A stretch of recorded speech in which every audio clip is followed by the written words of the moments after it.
Welcome to new TV Telugu.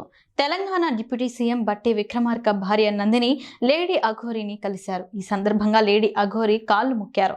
Khammam జిల్లా మధిరలో ఓ private ఆసుపత్రి ప్రారంభోత్సవ కార్యక్రమంలో ప్రత్యక్షమైంది అఘోరి. ఈ తరుణంలోనే అఘోరి ఆశీర్వాదం తీసుకున్నారు మల్లు నందిని. ఇక అంతకుముందు నాగసాధు మహిళా అఘోరి కీలక వ్యాఖ్యలు చేశారు. సనాతన ధర్మాన్ని కాపాడటంలో భాగంగా రాష్ట్రంలో ఇప్పటికే పలు ఆలయాలు దర్శించుకున్నానని తెలిపారు. అలానే తణుకులో శ్రీ శ్రీ శ్రీ రాజేష్ నాథ్జీ అఘోరిని స్వయంగా కలిసి ఆయన ఆశీస్సులు తీసుకున్నానని పేర్కొన్నారు. తన పోరాటానికి ఆయన కూడా మద్దతు తెలియజేసినట్లు తెలిపారు నాగసాధు మహిళా అఘోరి.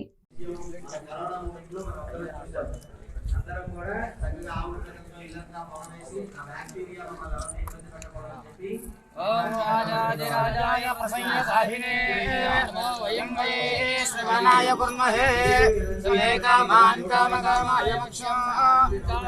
ఓం రాజాదిరాజాయ ప్రసన్నసాహినే నమో వయం వయే శ్రవణాయ కుర్మహే సమేకామాన్ కామకామాయ మోక్షం.